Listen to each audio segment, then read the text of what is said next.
Hi, I'm Donna from The Masquerade, and you might be wondering what I'm holding here. This is a piece to a Quiltworx pattern called Vintage Rose, and I'm showing it to you because today I'm going to talk about TRP lines.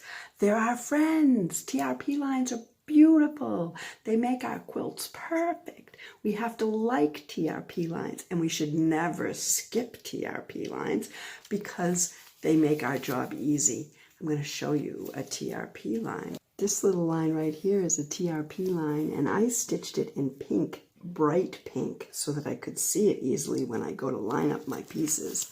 On the other side, it's just a neutral color.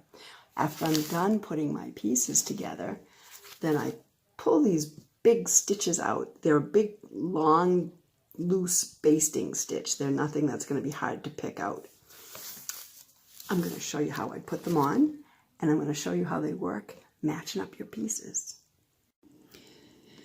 The newer Quiltworx patterns have the TRP lines clearly marked, and it's a very simple process. You're going to sew from the outside edge of the paper to where the dotted line stops, and you're going to use a basting stitch so that they're easy to pull out after you've matched up your two unit pieces. That's it. I like to use a bright color thread so it's easy to see. And on my bobbin, I'm just using a neutral color so that when I lay out my pieces on a design board to look at them, the TRP lines aren't just hitting me in the face. But from the back, I can see them easily and pull them out. And the best way to do it is to just go from one TRP line to the next, and then afterwards to cut off your threads.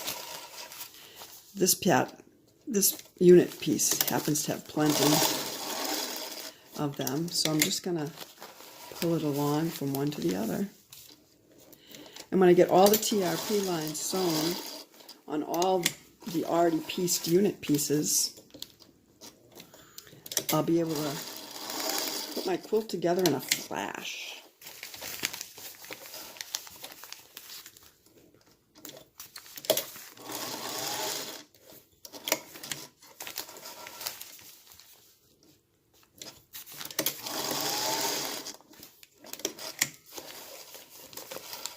And that's the last one there. So that's it.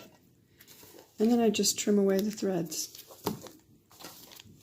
between them on both sides. There are a couple of things to remember about TRP lines, and I think one of the most important ones is that it's a basting stitch. So you set your machine on a long stitch, like at 2.8. I was using a featherweight, and I was setting it on an 8 or a 10. So it's a longer stitch than what you normally use when you're paper piecing, so that they're easy to pull out. The other thing I like to do is use a thread that doesn't completely match with your fabric.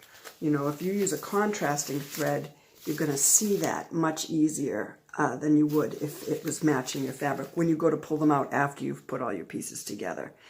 So TRP is a transition registration point. I call them template registration points.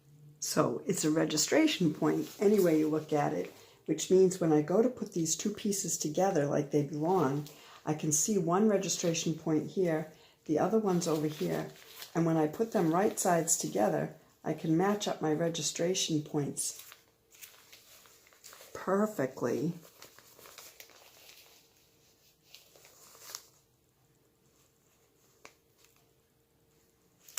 And I know it's all going to go together just the way it should. So here we are starting to put together one of our leaf pieces. And you can see how these TRP lines come in handy. This one matches up directly with the one right across from it. And as you look up here, this one matches directly with the one right across from it. Everything is going to go together perfectly. This one with that one. And then on the other side, there's more. And so as I start sewing them together in the order they need to be sewn in, I'm going to pay close attention to each one of these TRP lines to make sure the thing is exactly the way it needs to be. Nice and flat and perfect. There's several ways you can treat registration points. The best way is to actually sew them with a bright thread and pull the threads out when you're done.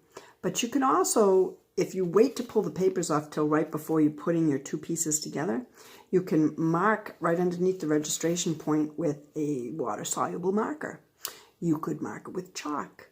You could take the thread out of your machine and just stitch it, and it will hole punch the fabric, and then you can actually see the holes in the fabric. Some fabric it doesn't work as well, and you don't really see the holes, so if that's the case, test it out first, and if it doesn't work, then you're going to need to use the thread or one of the other methods. But any way you look at it, don't skip the registration points.